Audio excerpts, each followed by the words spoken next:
Good morning, Matt. Hey, Rick, what's up? Is that too loud? No. Too much energy? He's ready to go today, folks. Third cup of coffee already. It's what, about 9:30, 10 o'clock? I don't know. But yeah, man, how are you? How's the family? How are things going with the COVID? Buddy. Yeah. How about you? How's your teaching skills going? Teaching those little girls? You know, it's getting better. It's you definitely appreciate your teachers a lot more. I'll tell you that. Yeah. They're all sitting at home like, I bet. Are you still interacting with your teachers via online? yeah, are they do helping like the Zoom parents? calls. Okay. Every teacher's a little different, but yeah, there's a lot of video interaction. And So they're giving them some leeway as to how they communicate. mm-hmm. I guess there's no playbook, so they have to, right? Yeah, I mean, I'm in Forsyth County schools, and they have a really good job. They already had a really good kind of online learning platform. Okay, cool. Which is good. So they've all just kind of, just like us, just forced to get better at it really fast. Yeah. So they really kind of dialed it in already. That's awesome. That's good to hear because, all the public services take a beating sometimes. And it's like, look, man, they do the best they can in a lot of cases, right? Yeah. Yeah, we're doing great. As we were talking off air before we started the podcast, it's given me a chance to train my dog. So we have a dog trainer coming over and I'm turning this little guy into a robot. So Awesome. I should say mainly Andrea, but I'm helping out. But I'm amazed. You give out the commands. Yeah, tell him to go to his place when we eat and sit, do this, that, just does whatever we say. And it just he's a hyperactive breed to a certain extent, but a kind of a working dog. So definitely has helped his anxiety, and it's just cool to watch. And I'll tell you, it mirrors a lot of human behavior, right? What you learn a lot about yourself when you're training a dog, just like you do with kids or whatever. It's like, be clear, be consistent, don't be emotional, it's really, really the same thing. And you see these sort of folks walking around the neighborhood, they have these crazy ass dogs and they're kind of like crazy people. And you're like, you just can almost see it, right? It's like, they call it down the leash, when like the dog takes on the energy of the owner in a lot of ways. Yeah. So it's interesting. It's good self-reflection as much as it is, to train the dog. Can you come train like 5 pugs? 5? Yeah, sure. They're really easy. I'm not doing They don't anything. even move. Right? Oh, It's just great. Yeah, I can do that. I can just tip one over and have them fall like dominoes. I could do that. Hey, man, I'm pumped about today's topic. So you guys, welcome. And we are going to be talking about how and why really to transition your business to small group personal training. So again, Matt and I were talking offline before we got this thing started. Matt started here when we were in our transition year. So it took us a year to transition our business, and we'll talk more about that. But he came in right in the middle of that transition. So he'll have a lot of input as well, or certainly questions and thoughts on it. So we're going to do it. We're going to talk about 3 things today. We're going to talk about why you should transition to small group personal training, how to do it if you're a one-on-one training business, and then how to do it if you're a team training business. Yep. Which I think at this point may be even more important. So let's kick it off. We did all of them. So yeah, exactly. So I think the biggest why, and I think this is the question, Matt, that everyone has burning right now, is what happens when COVID is over, whatever that means. What happens when this, stay in place, restrictions are lifted and people can go back to the gym. What does that look like? And we don't have a crystal ball, but I will tell you that having a business that's based on a smaller number of people, right? It's more controllable. It's more specific to them. And really it's easier to social distance, I think is going to help us quite a bit. I think we're and obviously no one had any idea this was ever going to happen. So there's other reasons why we did it. But I think if you look at what does a business model need to look like post-COVID, I think if you're a business that crams a lot of people into a small space, it's going to be a little bit tougher road to hoe coming back than it will be if you're us, which has a max of like 12 in that same space. Now, granted, they're higher paying, and these are all things we've touched on in another podcast. It's personal training, not classes, right? And all that stuff helps. But I think post-COVID, this is going to be a really good model for people to look at. And we're going to give you some tactical ways to transition, right? So that's the first reason why. The other reason why is for your business itself, it can be much more profitable. If you look at a class-based business, the percentage of profit can be pretty high, right? Because the labor is relatively low. You've got one coach servicing 24, 30, 20, whatever people, right? We have a coach servicing 6 people as an example. And that's about as high as we can go and feel like we can still claim, as you know, personal training. And believe me, guys, we've tried it all. We tried 2, 4, 7, 8, and anything above 6, it really makes it hard in our world to make the claim of personal training, right? And you would agree with that, writing the programs, right? Yeah. Yep. So when you look at the profitability of the business, certainly if you're coming from a one-on-one setting, it's much higher, if you're going to a small group. So, our history was, a good deal of one-on-one training. And when we transitioned, we were doing, as were a lot of people, 30-minute one-on-one training. Because, it's like you're doing an hour when you first started. And this, of course, is 92. We were the first people to even offer personal training that I know of. And then we went to 30 minutes. Why do we go to 30 minutes? Because we couldn't raise our prices from $50 to $80, right? But an hour. But we could go to $40 half hours, right? Which would be a reduction. We had to tweak our programming a little bit. And then we had an $80 hour by default, right? Well, we moved from that structure to going to 4 people, right? Because we were transitioning that business. And when we did so, we'll talk more about the rates and stuff in the one-on-one, but we were able to essentially double our capacity and double our potential profit margin, right? On those same hours. So there's that. So I like it for your business model. And I think when you look at the percentage of profit might be higher in team, and keep in mind, we've run, as you know, high volume team in the past, right? Up to half of our membership at one point was group training. And while the percentage of profit was higher, the overall profit was still lower because the price threshold is lower. And we've talked ad nauseum on here about, race to the bottom price wise for group training models because there's so many of them and it's just basic economics, supply and demand, right? What's going to happen. So we've talked about that. So I like it from a business structure. Literally, if this was going on or not, obviously we've gone all in there with a franchise and we've done it for a reason, right? Absolutely, because it's a great business model and it's very profitable if you do it right. Then there's the benefit. What do we have on there? Do we have a benefit for coaches? Next one is to be social. Yeah, that's right. That's right. So other benefits to the clients, one would be obviously they're going to get more for their money, right? If they're coming from a one-on-one setting, and they're going to get more specificity if they're coming from team, which we talked about. But really what we didn't anticipate, and the one thing that I found really interesting was when we transitioned our business from one-on-one to small group, one of the things we were really worried about losing is that personal relationship, right? Because it's very sticky. Like if I just work with my guy and you're my guy and I just work with you every time and you know all my ailments and what I like and what I don't like, my kids' names, I went on vacation last week, we have inside jokes, all these things. And we service to people at such a high level. It's like, don't get a towel. I'll get your towel. I'll get your water. Don't get any of your own weights. You just sit down or you stand here and I'll just literally hand them to you and then just take them from you. So there wasn't a whole lot of ownership of the program, right? Yep. And so, and the other thing, it was very isolating. And so to your point, the social, one of the things was that people would come in and they would hardly know any of the other clients or coaches. And they would beeline right over to their coach, right? Almost like, don't talk to me. No one else can talk to me but my coach. It was a really odd dynamic, and I've seen this certainly in big clubs that still do one-on-one training. It's the same kind of thing, just beeline to my person, right? And so when we first put people into these groups, I was like, oh no, we're going to lose, some of that connection, right? That one-on-one connection. And what happened was the exact opposite. First of all, the coaches could have now professional boundary, right? So they didn't have to carry all the social aspects or whatever. So the coaches were like healthier, if you will, session over session. And then the clients, instead of it being a detriment to them that they had to fetch their own weights or whatever, right? Whatever that might be, it gave them a little bit of ownership in their own fitness. So now, like, if I can get my own kettlebell and it doesn't have to be handed to me while I stand there, or, weights sitting down on my legs and help me lie down and then count to 10 with your hands under my elbows, whatever the hell that does, right? If not doing that, and I can actually go and get my own weight and get into the right position, maybe then I can make a better choice at lunch. We've talked about that. And then the ultimate one, which you mentioned, is the social aspect. So all of a sudden, we were having all the benefits of team training and like group exercise that I'd seen because I've been in the industry forever. And you'd always see a group exercise class let out and then they'd all sit around and talk and become really good friends, and there was this social stickiness to it, right? All of a sudden, we had all the benefits of that coupled with the specificity and scalability of real personal training, right? Yep. And it was small enough that we could still keep intimate relationships. We still knew people's kids' names and what they were up to and where they went on vacation and all those things.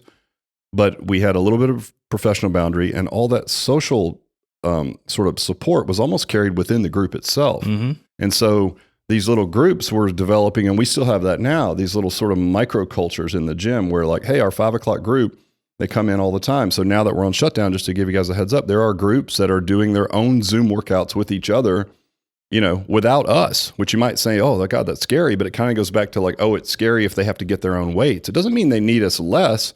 We're just the conduit to the connection, right? Mm-hmm. And they still need us and they think of us as that, but there's still, the connection is now between the clients. So when you transitioned to small group from one-on-one, were your coaches at the time running a scripted play, or was it still kind of do your own thing? No, it was Wild West. It was do your own Wild thing. West. Yeah. And it was, I say that, it's kind of embarrassing. They were employees at the time, and we would bring in people, and we taught good programming conventions, but we weren't necessarily writing all of the programs for everyone.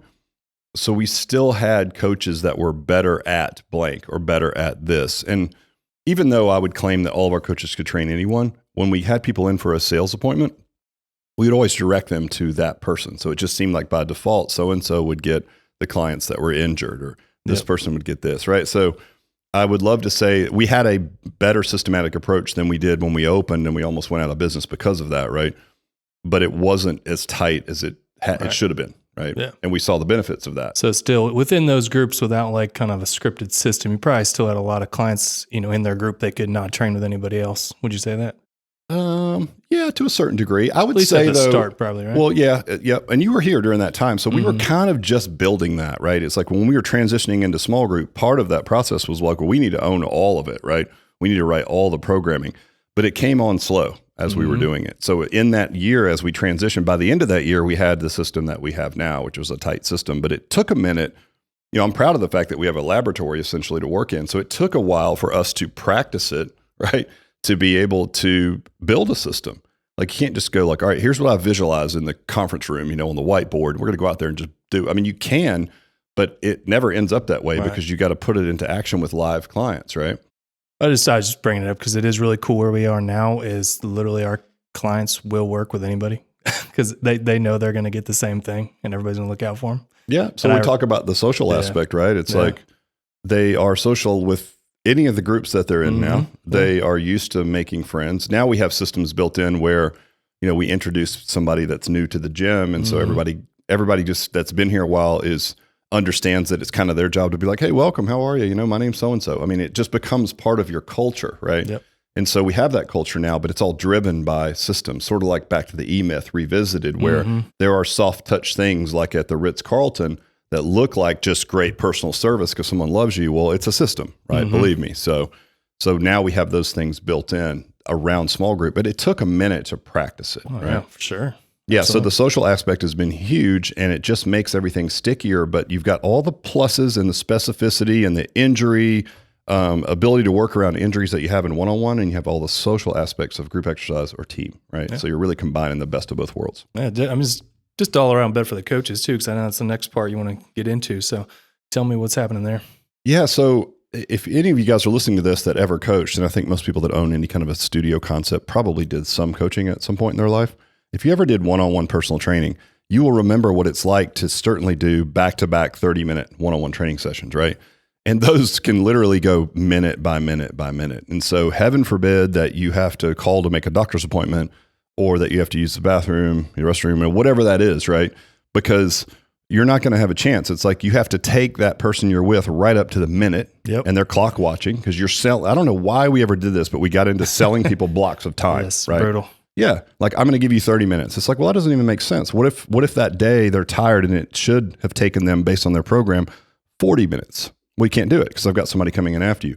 They show up 15 minutes late. Oh, well, you only get your 15, right? And you're out, right? Yeah, I've had this session. Yeah, it's super weird. And then you feel really awkward. And then the person that's waiting on you is like literally looking at their clock. And some people, if they're not as social, they don't have the social graces, they're tapping the watch like, hey, get your ass over here. You owe me 5 minutes. I'm paying for this. Yeah, you owe me 3 minutes. It's like, oh my gosh. So it is a pressure cooker of time for trainers. And if you want to make money in the industry as a coach, you're training like maybe 6 to noon or something like that. So what it allowed us to do was set aside a full hour for training and then tell the clients that, look, your program will be finished in 40 to 50 minutes, right? And so that to me is more personal. And we stress test this by asking, I would ask you and all of our listeners, when you're working out, do you say, I'm going to do everything I can in 30 minutes and then I'm going to stop? No. Do you say, I'm going to do everything I can. And when I'm done, I'm going to make sure that I get 60 minutes in. So I'm going to do a bunch of filler work. No, but yet selling time forces us into that construct, right? Yeah. It doesn't make any sense. So I don't know why we ever got into that. So now we tell clients 40 to 50 minutes, however long it takes. And I would say that is more personal, right, than forcing them into a time wedge, which is silly. It's like, why? That doesn't make any sense. Case in point, you've got 6 people in a group. You might have, let's say it's you and I, we're at the same fitness level, and we're having these scripted workouts. So we're doing a version of the same level of that workout that day, right? Mm-hmm. But let's say I've been traveling all week and I went out the night before for some party, and I drank some alcohol. I don't feel great. I'm dehydrated. My back hurts because I've been sitting on a plane and in cars. So I come in and we're seemingly at the same level, but that day we're not, right? Well, in one-on-one, that's easy. They just say, my back hurts, dude, I'm tired. Can we just take it easy today? Mm-hmm. Well, how do you do that in this setting? You can do the same thing. So now it might take me, I might have to level down on some exercises. I might have to reduce my load, right? The coach is helping me with that because they're asking me, how you feeling today, right? Then it might take me 50 minutes, right? You might have been well rested. You're on your game. Your nutrition's on point. And though we're at the same fitness level, we're totally different people that day. So you slay it in 40 minutes and then do some extra arm work so that makes you feel good, and then you're out of there, right? Right. Yeah. So that to me is more personal than selling someone a block of time and then either forcing them into it quickly or, right, giving them a bunch of freedom to move around the session is the key. It is. I mean, it really is. Yeah. And so we actually, and the way this works, guys, is people are finishing their session in their own time. So it's not, we all start at the same time. And then once the thing starts, once the workout itself starts, all bets are off. Like you finish when you finish, right? We know internally we need to get people to about 45 minutes for perceived value, right? So, but there's always extra work. Like what are the extra things that someone wants to work on? It's going to be extra core training. It's going to be, for guys, arm training, for some females, they're going to work more glutes. I mean, these are just, again, generalizations, but this is the kind of stuff we see. All that can be baked into a systematic approach. So you can get them to that perceived value while also as a coach sort of having a flow to it. And then you always have like 5 to 10 minutes at the end of a session to grab a snack, go to the restroom. Or if you're feeling good, you stay out on the floor, you slap backs, kiss babies, you greet new folks that are coming in. It's like, it's just a lot more relaxed. So to do relaxed as a coach, it's not that emotional roller coaster one-on-one session, if anybody's done it. And then on the other side, that team training side, bringing that 150% energy and hoorah is brutal and wears you out. Yeah, try that 6 hours in a row. So if you want to make money in the industry or you want to make a career out of this as a coach, in here you're working a shift from 6 to noon. Well, you're going to have 6 clients every hour from 6 to noon. The only way to be able to do that, which is the only way that I can then afford to pay someone a really nice salary and benefits and paid time off and all the things that we do, is because there is a little bit of time so they can do 6 hours in a row without being completely wiped out and fatigued, because there's this little barrier in there. So it's much, much better for coaches. And there's one other thing that we touched on earlier, which is the emotional burden at times. That's probably a harsh word, but it is at times, the emotional burden of the one-on-one session, right?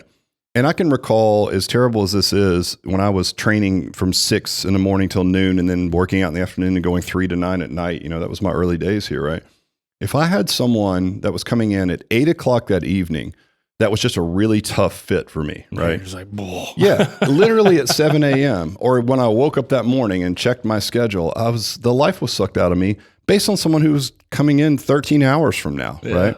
That doesn't happen in a small group setting, right? Because the clients carry a little bit of the social, right? And you can just be what you're supposed to be, which is a coach. So you have way better professional boundaries. You're left with more energy in the tank, believe it or not, right? Because you're not having to teach group exercise like a TV star jumping around with a microphone on, right? And that has its own set of challenges. So you can still stay like calculated. You can keep a talking, tone. You're not screaming at everyone the whole time. But then on the other end, you're also not having to listen to the same stories over and over, or come up with engaging stories as well. I'll say from like a business standpoint, I mean, we've ran all three of these services at one time, right? Team training, small group, one-on-one. Yeah. So when I talk about this, great point, Matt. Like we've done a lot of team training, right? 25, 30 people in a group. We've done a ton of one-on-one training. That was like the first 11 years of our business, right? And then we've had all three running at the same time. So the reason that we've picked this one and why I think it's like imperative moving forward is it kind of is the best of all worlds, right? and it's best for your team, which is really important. I mean, look at our retention of our team. Our coaches stay 8, 9, 10 years, too long sometimes, right? We're having conversations with people on our team periodically about, hey, what's next for you? Like, let's get you out of here, right? And in a positive way. And we've talked about other podcasts. We've talked about why we have that conversation the day they start. Like, where do they want to end up, right? Right. So I love it for the team, and I think any coach that has had it both ways, and a good deal of our coaches were here when we were one-on-one, are here now, are like, oh yeah, this is much better. I'd much rather do this. Well, I mean, as you know, hiring somebody to fill all those spots, like that's a very unique person to find somebody that can hoorah a team and take the emotional burden of one-on-one and run a good small group. Yeah. That's tough, man. Yeah, that was a tall order. That made it really hard on our coaches. And so, and also just the labor, like from the business owner standpoint, the labor structure involved with one-on-one, right? Well, think about it this way. So you have to have a coach for every client that shows up if you're doing one-on-one training. There's nothing wrong with that. But man, like when we were killing it, when we did our switch, which we'll talk about in a minute, we went from 3,000 one-on-one sessions a month, right, to turning everyone into small group. I mean, we had a ton of trainers in here. That was probably 6-8 months before you got here. We probably had 14, 15, up to 20 trainers. Like somebody would have like 2 or 3 people, right? Part-time. And you think about the controlled hours now for a coach. Like we've got coaches that do 1 of 2 shifts. That's it. There's no split shifts, right? Yep. There's no coming in the morning, having to come back at night. Well, that changes your whole life. You can get off in the afternoon and go pick up your kids. You can go play golf. You can do whatever you want to do. Or you have the whole morning to yourself, and then you come in the afternoon and you do that shift, right? But you don't have to split shift anymore, which is awesome. And so I can recall coaches that we had and me doing this personally, where you'd have a 6 a.m. and then you have a couple of cancellations. So your morning shots, you sneak in a workout, get a meal, maybe catch a quick nap, come back. By the way, your 11 o'clock needed to move to 2 in the middle of the day. So you come in for that and then you don't know what to do. You don't have much time. Then you start your evening shift and do a couple of hours. So you've worked, essentially. That's like a never ending day, right? Yeah, you've worked 16 hours and trained 4 or 5 people. Yeah. It's like, it's not the way to live. And that's why the burnout rate's so high and why the stay in the industry is probably less than a year. Absolutely. Yeah. Cool. So. All right. Are you ready to dig into the transitions? Absolutely. So let's approach it first from where we came from. What do you think? Yeah. Start it. We go one-on-one PT to small group. Yeah. So I think we'll start, you guys, with there's 2 questions that you have to answer anytime you're making a change to the person that's affected by that change, right? Why are you doing it? And what's in it for me? And there are some really interesting studies that have been proven that prove that these are the 2 things that have to be answered. One of them that stuck with me, which I thought was hilarious, was they used someone in a study to break in a busy line, like at a restaurant or whatever, right? And they would break in line, and it didn't matter what the reason was, as long as they gave a why, even if the why was ridiculous, people would let them in. But if they didn't, they wouldn't let them in. And so the example was, person broke in line, and they said, hey, do you mind if I jump in line in front of you? I am super busy today. Well, and the person would most often say, sure. But can you imagine? That's a terrible reason. Like everyone's busy, right? But the point was, you only needed a reason, right? So when you're going to clients, and let's say you're running a one-on-one training business, and this is the most natural, do it. As soon as you can reopen and get back to work as a one-on-one trainer, this is what I would go to as a small group. Even if you just go to 4, which we did at first, it's going to double. Again, we talk about doubling your capacity, your income, and all the benefits that we talked about before. I would go there immediately, right? So when we transitioned, can imagine we've got this robust, kick-ass one-on-one training business. It's like, okay, this thing's not broken, so what are we doing, right? It's like, well, we kind of see the future. We want to be able to help more people in our community. And so we said, all right, well, let's just be as transparent as we can. So why are we doing it? Well, and this is what we said to our clients, I open this business to help as many people as possible. Obviously, we're limited by selling time to a certain amount of people. We do a lot of partner training, and we've seen the benefits in that. People might pay a bit less if they're doing one-on-one, or an hour, or they get more time if they're doing 30 minutes, right? So we've seen the benefits of partner, the social benefits. And then we would literally just ask them to try it for me. And remember, we had to sell our coaches on this first. Yeah. Because again, they're the ones that are going to have these tough conversations with clients. Yeah. So what'd you tell them? Well, the upside for them was they were going to make a little bit more money. Right. So the opportunity for them, right. Well, and all the other things that developed over time, like more margins and professional boundaries. And we didn't even really know that at the time because no one was really running true small group personal training. So I couldn't even really talk about that. It was just like, hey, here's a way for, in the same amount of time, for you to make a little bit more money, but you're going to really have to help me sell it. Right. So we scripted this and we went to the clients and we said, listen, we've been to a seminar, we've learned a different way to do training. We think we can do this group training thing. We think it's going to be great. You're going to get, and again, we'll talk about the two scenarios. Here's the value proposition to you. Here's why. And then the question was, would you try it for me? Yeah, that's a big part. It's a huge part because, as you know, clients have really good relationships with trainers if they're doing one-on-one, right? Mm-hmm. So the trainer can ask them to do anything. So that was the question is, would you just try this for me? And it's like, it's not a shameful question. It's a fair question. Hey, try this for me. Like I promise you, I'm not trying to lead you astray, right? And most people would say, well, all right, I'll try it, but blah, blah, blah, right? Mm-hmm. And, but that was the most effective way to do it and had to come from the coaches. It just came from a business structure. And then the clients, if the clients had complained and the trainers had commiserated with them, like, yeah, I don't know why we're doing this. I mean, it would have never worked. It would have blown up the whole business, right? That's true. So you had to get the trainers on board first, the whole game plan as best you could, dialed in. Here's what we're doing. Here's why we're doing it, blah, blah, blah, blah, blah. Then bam, then you launch it, right? And the big plus was— Did you have anybody not jump on board? It took us a year. So that meant that much volume of one-on-one to transition from, all one-on-one to all small group. It took a full year. Yeah, did you have coaches though, just like refuse? No, I think all the coaches were on board because most people in our gym, because we were so busy, had been doing partner training, and some would have somebody would bring 2 friends. So now we're at 3 and we were only going to 4. And the promise was a lot more money, right? Mm-hmm. And maybe a set shift. So they wouldn't be training all over the place with their time. And everyone could get behind that. And they understood it. We were all good coaches. We were following, again, we were a little bit outside the boundaries, but we were kind of following the same programming conventions and having meaningful we were doing weekly meetings. We were doing all the right things at that time. We were just kind of making our way to as tight a system as we have now. So I didn't have a lot of pushback from coaches. I really didn't. Good. I mean, there might be, and we allowed people to say absolutely not in the one-on-one until we reached enough critical mass where we just pulled the rug out from under them and said, we're going here. Like you're going to love it. Just suck it up and try it. And the story that I can remember is there's a guy that's still in our gym now. And so you think about that. That's 15, 17 years ago, maybe. So he's in our gym now. He was the last holdout. And he was a guy that was so upset. I think he was telling me personally, you know what?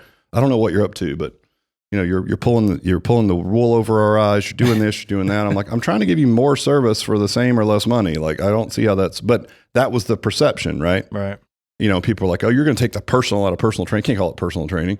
I mean, they were all over us, but as they started it was just try it for me. Mm-hmm. And as they experienced it, it was like, oh, wait, I still got all my time, still knew all my injuries, still did all my favorite exercises. I got to know a few people, and guess what? They were just like me. We have the vacation home in the same spot. Right. We all go to Destin. Live right down the street from me. Yeah, exactly. Yeah, exactly. And all of a sudden, it was like we saw these friendships developing, and all these positive things came out of it. And when we had enough self-efficacy to be like, oh yeah, we could do this, right? Yeah. We just like, screw it, we're going there, right? Yeah. But we had one guy, he held out last. And it was funny because he held out, and he finally did it, and he ended up liking it. How do I know he liked it? It was about a year after the transition had happened. And I was here, and it was a Friday afternoon, and he was at the desk. And he goes to the desk to book a session. He's like, hey, what do you guys have Friday at 5:00? Now, what he didn't ask was, who's the coach? Because it didn't matter anymore because we had built a systematic approach, right? Yep. But the next question he asked after, like, what do you have at 5:00? How many people are in the session? And his response was, well, if it doesn't have at least this many people in it, I don't even want to come in. Because he's a social guy, right? Yeah. And so this was the guy that said, I'll never do it. You're pulling the wool over my eyes. You're screwing us. I don't know what you're doing. This is a terrible idea. You're going to kill your business. Same guy, when he was the last holdout, finally tries it. A year later, he's saying, I won't come in unless there's at least 3 other people in the session. Yeah. And I was just the proud dad moment at that point for the business. I was like, man, this is awesome. So now there's 2 ways to approach it. So let's look at it this way. Let's talk about pricing structure a little bit, right? Okay. So if you're coming from a one-on-one training business, it depends on what you're doing. So we talked about the why and what's in it for me, right? Well, if you're doing 30-minute one-on-one training, the why is, through the lens of the client's program, is that there's probably things that you're not accomplishing in 30 minutes that you could get done if you had a little bit more time. For us, it was like a dynamic warm-up, so better movement quality, because people would come blowing in late. Everyone's heard this. It's like they're 3 minutes late. It's a 30-minute session. They're stressed for time. And you're like, hey, let's get your warm-up in. Because you'd ask them to get here early and do it, right? And they'd say something like, oh, I'm good. I had my seat heaters on. I'm good. Let's just do this, right? And you're just like, oh, God. But I mean, you only have 25 minutes now. You just got to do it. So you just like throw them in, and hopefully a couple of good exercises will get them there with some body weight or something. But it's not the best way to do it. Certainly with an active aging clientele who movement quality is important, right? So it's like, okay, There's a good dynamic warm-up. There's probably some extras that they want to be working on that you can't do, right? There's maybe some corrective exercises that you want to do because they're a little bit dinged up. Again, extra movement quality stuff.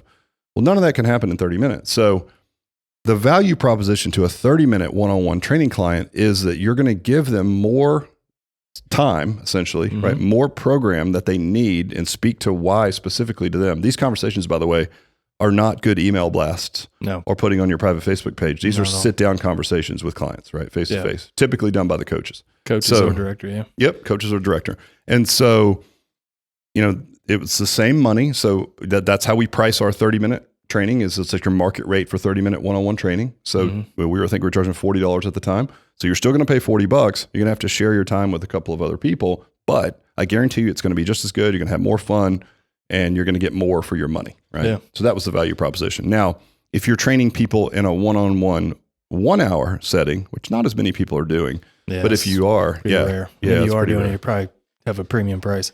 Yeah, if you're at $150, $200 an hour or something, I get it. But even at that, it doesn't matter. We were still making more money in a group of 4, right, than we were in one-on-one. So if you're doing 1 hour, the value proposition is, hey, you're going to get the same program, same amount of workout and quality and time. You're just going to pay less for it, right? Yeah. So one is extra stuff, better programming for the same price. The other one is same programming for lesser price, if that makes sense. Yeah, I mean, that does make sense. I mean, looking at it from a coaching side too, I mean, from people maybe doubting that you can give the same service as you would in a private is honestly, you are allowed more time to coach and less time entertaining because you have that community and social and clients are talking and things like that. Right. Yeah, I agree. And I like some of the benefits that developed that we didn't anticipate with some of the banter, maybe, it's sort of like like clients against trainers in a fun, playful way. Yeah. Like, you turn around, they're like, oh, he doesn't know what we ain't doing that shit. They're all fun. And you're like, you guys need to get your butts over here, and it's like, that's where the fun, but think about the professional boundaries there, right? Mm-hmm. Like, it's not like, no, I'm not doing that. And they mean it, right? We continued to sell one-on-one training right after we transitioned and we moved the price up really high. I think it was like $100 an hour, which at the time was a lot of money. And it was like $30 an hour more than our market price at the time. And every now and then somebody would still buy it. But the funny thing was people were like, well, what kind of programs do they do? I'm like, do exactly the same thing everyone else is doing. And so I could distinctly remember there was a guy that came in here. He pulled up in a really nice car. He looked like a homeless guy. And he came walking in and he literally had 2 different shoes on. But he was in a Bentley, a brand new car. I mean, it was a beautiful car. But he looked like his white hair, like Einstein. Like he looked like he hadn't showered in months, Howard Hughes or some shit. So he comes in, he blows by the front desk. He's just a really odd guy. He's walking around the gym, like picking up equipment, mumbling to himself. And I was here. And so the person that we had working at the desk at the time was kind of pointing like, hey, this guy, he's weird. So I went over and addressed him and said, hey, how are you? Can I help you? And he's like, who are you? And I was like, well, I'm the owner. And he's like, well, I want to get on your schedule. And I was like, well, I'm not here that often. He was like, well, where the hell are you? And I was like, well, I travel and talk to people. And I'm like, wait a minute, what am I doing here? Like, who is this guy? So I ushered him back to our director's office, who's the person that handled all client acquisition, right? I said, here, let me introduce you to this guy. I introduced him, same thing. Who are you? Oh, I'm the director. I want to be on your schedule then, right? So you already knew who this guy was, right? Yeah. So we pull out this secret, ninja pricing schedule that we had just for one-on-one. It was like $100 an hour, which at the time we thought was outlandishly expensive. And he bought it. It's like, great, I'll take it. Well, we were packed. Everybody was training 3-4 clients. Right. So you would think the guy that paid the most per hour would get the best service. And I'm not saying he got a lesser service, but he got the exact same service, serviced by an intern, by the way, because we didn't have the bandwidth to do one-on-one really, right? And why would I pull my best coach away from 4 people, right? Yeah, it made 0 sense. Yeah, at $160 an hour, if you think about it, right? Yeah. At $40 a piece, if they're training, at the time we were doing the 4 people. So, okay, why would I pull him off of $160 hour and the ability to touch 4 people in our community and help them and put him with 1 person? Right. Even at 100, it didn't make sense. It would have had to be 200, right? Yeah. So it didn't make any sense. So here's a guy who's spending the most, who is essentially doing the same programming as everyone else in the room. And he's working with the lowest, tenured coach in the whole place. It's like, well, I mean, it wasn't like he was getting a bad workout. We had a very tight system, so it could be done. But I just found that really funny. It's like, here's the guy who's demanding a one-on-one, and he's the most special guy in the world, and he knows it. And by gosh, it's like, okay, great. So here he is, he gets the intern in the same program as everyone else in the room. What's funny is the people that, they do small group exclusively. That's what we do now. If there is ever a situation where they are just like one-on-one with the coach, just them and the coach, they hate it. Yeah, they can't stand it. It goes back to the guy I was telling you about, asking how many people were in the session. Yeah, it's so funny. Like you would think, man, if our perception, because we did 10 years of high level, 11 years of high level one-on-one training, is that would be something special. But people come in and they're like, is it just me? I'll leave. And we're like, no, you can't leave. And they're like, well, I don't want you all over me all the time. Like they don't want to be, they don't want that any more than we do. And I'm like, well, that's pretty cool. Like how different is that? Right. Where it went work out, go do something. Yeah. They're like, you can go eat. I'll just work out. I don't want you standing over me all the time. Because again, they're looking for the social support of the people that they train with. They don't want you all up in their grill the whole time. Yeah. But man, what a difference, right? And so that's from years and years of doing it. That's the actual client perception. So it's just managing the expectation. So if you're coming from one-on-one, again, you guys, why? What's in it for me? And you have a play now for if you're going from 30 minutes, what the value proposition is. And if you're coming from 1 hour, what the value proposition is. Yeah. I think the first couple points you made at the beginning about getting the coaches on board, and it's a me. Will you do it for me? Will you try it for me? That's huge. If you do that, like I said, blanket email, or it looks like it's just coming from corporate, nobody. Big time. No, 100%. And thankfully, I think we were studying this change, right? Sort of this, how change works behaviorally. And we had read a couple of books about it, and we like, will you do this for me? That's very impactful. And that became the $1 million question. And the answer was always like, all right, I'll try it, but I'm not going to like it. And lo and behold, they loved it. Yeah, so, exactly. Yeah. All right, cool. All right. Well, how about team training? Man, this is a big one because as you guys know, there's 1,000,001 franchises and or just individual fitness businesses out there that are doing classes, right? Yeah. Talked about what that might look like post-COVID. I certainly don't know, but I would think that it would be, if they roll this thing back out the way they rolled it in, right? It might be a minute before you're able to cram a bunch of people, into a really small space if they're going to hold our feet to the fire with social distancing, right? That's one thing. Secondly, what is the public perception going to be? I mean, not only like is the government going to force something, right? And not only like call for it, but actually enforce it. But what's the public perception going to be of cramming a bunch of people into a really small space and breathing and sweating all over each other? Probably not great, I mean, it's going to take a minute, right, for them to get there. So I would say now more than ever, you need to transition from team. Now, I will tell you that we were one of the first in our market because we're just old and we've been here forever. So we try all these new things, and we started boot camps right as we were transitioning into the small group. We had just launched also boot camp, and our strategy was to have a lower price point on the menu to capture the people in our market that we couldn't service with personal training. It was like, well, we were only affecting 2 to 3 miles from our gym because the traffic's really nuts around here. So let's put another, option on the menu that's less expensive. Well, it was novel. No one was doing it. So it did really well. At one point, it was almost half of our clientele was doing essentially what you might describe as boot camp. We call it team training. Think about 20 to 30 people getting sweaty, right? And then over time, other players jumped into that vertical that did a pretty good job with it. Some of the bigger brands, right? Yeah. But there's a lot of things that we talked about 1,000,001 times already before COVID that would be indicators that this probably isn't the future, right? That if you want to be set up well moving forward, this isn't the way to go. Things like the attrition rate of those models is very high. Saturation rate in the market, very high. Chasing the same customer avatar, very high, right? So, to differentiate yourself, to transition, certainly now you've got time to sort of plan this. So when you relaunch, you could almost come back as a completely different style of business as long as you're not under the banner of a franchise that's forcing it, right? Well, to transition people from team to small group, once we realized that there were people getting in our vertical, we're like, we don't even want to do team anymore. Well, we didn't pull the rug out from under it because it's a good deal of revenue. We obviously liked the people. It was a good price threshold, which is why they ended up in it anyway, right? So, well, how do we transition that? Well, we essentially, from putting a line in the sand moving forward, we just quit selling it. So we kept it for the people that were already buying it, right? We reduced the schedule. We studied the different attendance of each schedule, and we started shrinking the schedule to just maximize our time so that it freed up coaches' times to do, again, small group, right? Our personal training. So we shrank the schedule and we didn't sell it anymore moving forward. So if we ran a hook in the market, like say we would do, I think our original hook was like the 30-day personal training experience, right? Yep. And when we first started, it was like you'd get a couple personal training sessions and then team training also, and we would layer all these things up and you'd come in and try both, and then we'd say like, which one did you like, Yeah. And so probably not the best prescriptive way to sell, I'm looking back on it. But once we pulled that off the menu, it was like our hooks only involved what we wanted people to purchase. So that would be like, hey, it involves 3 days a week of personal training.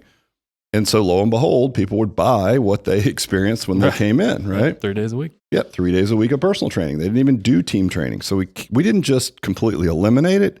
A little bit like how we went from one-on-one to small group. It took a while. And when we reached critical mass, we pulled the rug out from under it. Same thing in team training. So it's like, I'm not asking everyone to completely blow up their business, but to put small group on the menu and to sell that only moving forward, and to keep team for the clients that do come back after this, right? That want to do it, reduce the amount of options that are available and just sell small group only. And so I could distinctly remember after we made this decision, I came in the gym one day and there was a team training session going on. It was like a mid-morning session. It's pretty well attended. And there was a client that was working out in a small group setting with one of our coaches. And I heard this client say to the coach while watching team training, and it was one of our finishers where we would have like a game at the end. Yeah. So it had pretty high energy and stuff. And there was a lot of noise going on because it was some kind of a relay race or something. And so this client asks the coach, hey, what is that? And I remember my knee-jerk reaction being perturbed, like, what? Like she did this, because we still would allow people to go to it as like a value add, but we just wouldn't even, we would just downplay it, right? And so this person's asking like, what is that? And my knee jerk was like, dang, she doesn't even know what she has available to her. Like, we're doing a terrible job. Right. But as quickly as I did that, I thought, oh, wait a minute, this is great. Like, we only want people doing personal training. They don't even know what that is. That's how good of a job that we're doing about de-emphasizing that, right? And then once we reach critical mass where they attend, again, we're not selling into it. We're not promoting that people do it. Attendance starts to go down. The percentage of revenue for small group is going through the roof, right? Yep. Then again, we get to the point where we just say, hey, we're getting rid of it. Right. It's just not what we do anymore, right? Yeah, and we did that not too long ago. We did that last year. Yep. So that's how you do it with new clients moving forward, right? Mm-hmm. Now, how do you transition if you need to take people that are in team and get them to do small group? Again, why are we doing it? What's in it for me? I think the why and the what's in it in this group is the same. So you could speak to more specificity, right? Now you need to be doing what we call accountability sessions, which is pull people out, especially if you're in a group training setting. Yeah. You need to sit down with people like once, our goal is once a month to say like, how are things going? Right. And inevitably in a big group setting, you're going to hear a lot of things like, people, oh, my shoulder's bugging me, whatever that is. Well, wouldn't it be better then, instead of just saying, well, go see the doctor, best of luck to you, and then putting them back into a program that might have caused the shoulder issue to start with? Mm-hmm. This is a great opportunity then for you to say, well, listen, why don't we do this? Let's put hold on team training. Let's get you moved over to personal training, right? And that way we can specifically address this. We can work around it. And while you go and seek medical attention, right, and get a diagnosis here, we're not, again, treating pain, but now we can work around it in this setting. Or maybe it's somebody who says, I've always wanted to do pull-ups. There's a girl that works out in here I see sometimes doing pull-ups. I've always wanted to do that. It's like, okay, great. Well, that's going to be hard to do in a team training session where the workouts are typically metabolic. They're changing all the time. Well, if you want specific things, you want to learn how to power clean a barbell, or you want to learn how to snatch a kettlebell, or those things are better suited over here in personal training. Those are handled in personal conversations. We call them accountability sessions with clients, and just one at a time you start. For the ones that need it, right? And there's going to be a good chunk of people. Anybody listening right now, you have people in your gym that you think about them in a team training setting and you just cringe at their kettlebell swings or, their push-up form or whatever. But when you've got 20 people and the clock's beeping, it just gets ugly sometimes. Now's your chance to tactfully pull them aside, give them a little what about me, and move them over into right. That's definitely, if you're going to think about transitioning and you're moving your price sheet and changing all that, you start this process now to start getting them before it's too late. Yeah, absolutely. So, you've got two strategies. You're having these personal conversations with clients and you're touting the benefits of a little what about me. And I don't think there's anyone that, other than price, there shouldn't be an objection, because there's no reason why someone wouldn't want more specificity, more, again, working around an injury, working on like specific body part things that they want to do at the end of the workout, all the little extra things that are really hard to service in team training. And believe me, guys, when I say this, it's not like we sucked at team training. Our programming for team training was tight. It was really, really good. Hence, Matt, appreciate you. And we had even different levels. So we would get people from the door to team training and slot them in at the right levels. But with all the complexities of training 25 people, it still wasn't what we felt like we could do with integrity, right? I just wasn't in the best interest of them, real honestly. Well, exactly. And so if you really feel that way, it should be really easy to sit down with people and say, listen, based on what your goals are and what you've seen, I'd really like to see you do this. And the only objection should be price. Now, another strategy would be something that you mentioned off air, Matt, which was like, let them try it for a certain amount of time, right? So maybe you give them 2 personal training sessions a week for 30 days. Just to let them feel the difference. Now, we're not going to deep dive into the programming, but it better feel different, right? You can't have a 4 or 6 person group doing a mini team workout. So examples would be team training is on the clock, right? Personal training, again, we're finishing at our own time, right? We're having our own experience within the experience. So personal training is sets and reps, So there's all these little differences that we've learned over time on how to make something feel and smell and look like personal training versus a class, right? The C word, as we call it now, because we just don't like it. So yeah, man, I think coming out of this, virus pandemic and all the things that we have going on, I think that personal training is going to make a big comeback. I think it's the way to go. I think there's a gluttony of class-based, fitness products or services on the market. And I think if you're an independent owner and you have the ability to do this, now's your chance. Yep. So listen to this podcast, start putting your ducks in a row, reach out to people that are doing some small group training, and start to transition your business model now. So when you reopen, bring those team training clients back in so that you can get that revenue up, and maybe you're training them online now, but start to move towards a personal training model. I think you'll be much better in a much better place in the future, certainly with what's happened. But I think overall, even if this hadn't happened, obviously we're all in there. So, oh yeah, we already saw the pendulum swinging this way anyway. Yeah, exactly. And that was just like price and demand, right? Essentially, right? Just too much of something on the market drives the price down. So anyway, that's how we would do it, you guys. And believe me, we've been in business 28 years. We've run all of these different layers at high volume, and we've settled on the one that we think makes us unique. That's the best, and it's the differentiator right now, and it's really the best thing, coincidentally, again, coming out of this pandemic that I think we could be doing. Awesome stuff, man. Thank you. All right, buddy. Thanks.